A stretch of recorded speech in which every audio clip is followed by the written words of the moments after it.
अस्सलाम वालेकुम। मैं उम्मीद करता हूँ आप खैरियत से होंगे। हम लोगों ने वीडियो सीरीज़ का आगाज़ किया हुआ है जिसके अंदर हम लोग लीगल सिस्टम ऑफ पाकिस्तान को डिस्कस कर रहे हैं।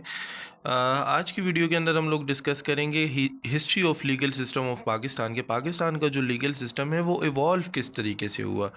तो आपको पता है पाकिस्तान जो है वो साउथ एशियन रीजन के अंदर एग्ज़िस्ट करता है। तो साउथ एशियन रीजन जो है वो बहुत ज़्यादा हिस्ट्री रिच है।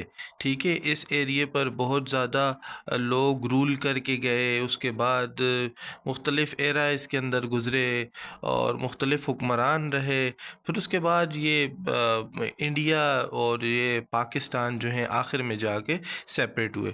So history of legal system of Pakistan को स्टडी करने के लिए हम लोगों ने इसको मुख्तलिफ़ एरास के अंदर डिवाइड किया है। एक हिंदू एरा है, एक मुस्लिम एरा है, ब्रिटिश एरा और पोस्ट इंडिपेंडेंस। हिंदू एरा को हम लोग सबसे पहले डिस्कस करते हैं। Hindu era consist of Hindu empires, जैसे तकरीबन हम लोग 1500 BC से 1500 AD तक एरा जो है उसे कंसिडर करते हैं।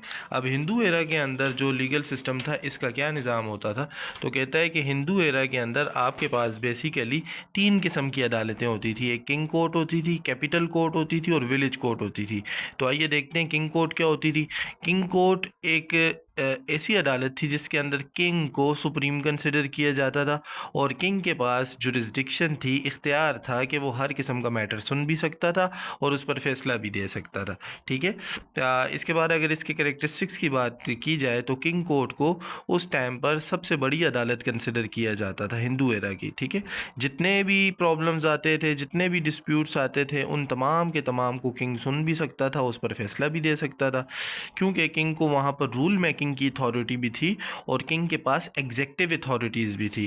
किंग ओरिजिनल जुरिस्डिक्शन भी रखता था और एपिलेट जुरिस्डिक्शन भी रखता था। ओरिजिनल जुरिस्डिक्शन मतलब फर्स्ट टाइम उसके पास भी केस स्टार्ट हो सकता था, और एपिलेट जुरिस्डिक्शन मतलब किसी और अदालत से भी किंग कोर्ट के अंदर केस को मोशन करवाया जा सकता था। ठीक है, आपके पास ये आ गई जुरिस्डिक्शन। अगर आपको ये तमाम नोट्स चाहिए तो आप मेरे नंबर पर व्हाट्सएप कर सकते हैं, मैं आपको ये नोट्स प्रोवाइड कर लूँगा, आप फर्दर इससे स्टडी कर सकते हैं। इसके बाद हिंदू एरा के अंदर हमारे पास जो दूसरी कोर्ट थी वो कैपिटल कोर्ट थी। कैपिटल कोर्ट को सेकंड हाईएस्ट कोर्ट कंसिडर किया जाता था किंग कोर्ट के बाद। ठीक है, जो कि सेपरेटली वर्क कर रही थी किंग कोर्ट के अलावा। ठीक है, इसके अलावा इस कोर्ट का दूसरा नाम जो था वो कोर्ट ऑफ जस्टिस भी था। कैपिटल कोर्ट का दूसरा नाम जो था वो कोर्ट ऑफ जस्टिस भी था। और इसकी अगर कैरेक्टरिस्टिक्स की बात की जाए तो इसके अंदर जो जजेस थे वो किंग अपॉइंट करता था। कैपिटल कोर्ट के अंदर जो जजेस थे उन्हें किंग अपॉइंट करता था, और किंग किन बुनियादों पर उन जजेस को अपॉइंट करता था, देखता था कि वो प्रूडेंट माइंडेड हैं, उनके पास जुरिस्प्रूडेंस का नॉलेज है, आया वो जुडिशरी का पार्ट बन सकते हैं, आया वो अदालती फ़ैसले दे सकते हैं, आया वो मेरे नीचे रहते हुए काम कर सकते हैं। उन तमाम चीज़ों को मद्देनज़र रखते हुए किंग जो है वो इस कोर्ट के लिए जजेस अपॉइंट करता था। इसे कहते थे कैपिटल कोर्ट या फिर कोर्ट ऑफ चीफ जस्टिस। इसके बाद तीसरे नंबर पर हिंदू एरा के अंदर जो हमारे पास कोर्ट एग्जिस्ट करती थी उसे विलेज कोर्ट कहा जाता था। ये थर्ड लेवल पर कंसिडर होती थी। इसके अंदर किसी भी विलेज के अंदर एक विसिनिटी बना दी जाती थी जो कि विलेज के मैटर को सॉर्ट आउट करती थी, उसे हम लोग विलेज कोर्ट कहते थे। अब इसको चेयर कौन करता था? विलेज का जो फ्यूडल लॉर्ड होता था, जागीरदार होता था, बड़ा होता था, लंबरदार होता था, उसे कंसिडर किया जाता था कि वो विलेज कोर्ट का चेयरपर्सन है। ठीक है, और वो इसके अंदर जितने भी विलेज के मैटर होते थे, पानी का मसला है, रोड के मसले हैं, लोगों के मसाइल हैं, सिविल मैटर्स हैं, क्रिमिनल मैटर्स हैं, वो तमाम के तमाम मैटर्स को वही बंदा सुनता था और उसके अगेंस्ट फैसला देता था।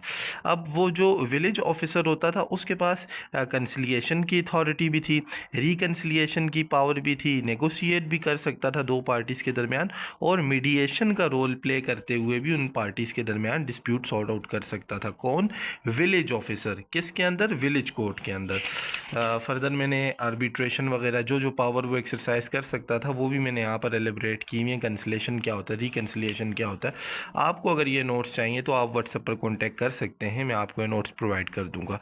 इसके बाद ड्रॉबैक्स को पढ़ते हैं कि हिंदू एरा के जो लीगल सिस्टम था उसके ड्रॉबैक्स क्या थे। कहता है कि there is no develop law, all the decision was based on custom and culture. कह रहा है कोई भी प्रॉपर उस एरा के अंदर एक डॉक्यूमेंट नहीं होता था कि ये एक स्पेसिफाइड लॉ है, इसकी बुनियाद पर ही फैसले होंगे। बस वहाँ पर उस टाइम पर फैसले होते थे कस्टम और कल्चर की बुनियाद पर, कभी क्या फैसला हो रहा है कभी क्या फैसला हो रहा है। इस वजह से जो रूल ऑफ लॉ है, जो इक्वालिटी ऑफ लॉ है, वो मेंटेन नहीं होती थी। तो इस वजह से ये एक उसका ड्रॉबैक था। दूसरे नंबर पर जो आपके पास limited court for the administration of justice, administration of justice के लिए लिमिटेड कोर्ट थी। किंग के फैसले को सुप्रीम कंसिडर किया जाता था, किंग जो बात करता था वो तमाम के लिए बाइंडिंग होती थी। तो समहाउ उसके अंदर इनजस्टिसेस भी होते थे। फिर इसके बाद कहता है कि उसकी जो टेरिटोरियल जुरिस्डिक्शन थी वो भी डिफ़ाइन नहीं थी, कितने एरिए पर ये जो कोर्ट्स हैं उनके फ़ैसले जो हैं वो ये लागू होते हैं या नहीं होते। बस उस टाइम पर जिसकी लाठी उसका भैंस था और किंगशिप का एरा था, तो किंग का जो फ़ैसला था वो सुप्रीम कंसिडर होता था। और तकरीबन जिन जिन इलाकों पर वो काबिज़ था, जो जो इलाके उसकी टेरिटरी में आते थे, तकरीबन उन इलाकों पर ही उसका फ़ैसला लागू होता था। कोई डिफ़ाइंड टेरिटरीज़ नहीं थी, ठीक है।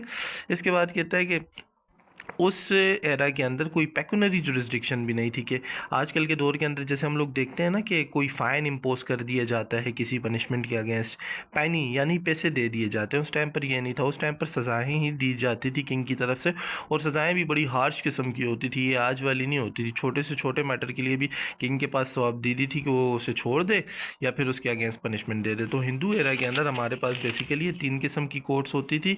किंग कोर्ट होती थी जो कि उस टाइम पर सबसे बड़ी कोर्ट कंसिडर की जाती थी, उसके बाद कैपिटल कोर्ट होती थी, देन उसके बाद विलेज कोर्ट होती थी। अगली वीडियो के अंदर हम लोग डिस्कस करेंगे हिंदू एरा के बाद जब मुस्लिम एरा का स्टार्ट हुआ उसके अंदर कोर्ट स्ट्रक्चर क्या था, लीगल सिस्टम क्या था।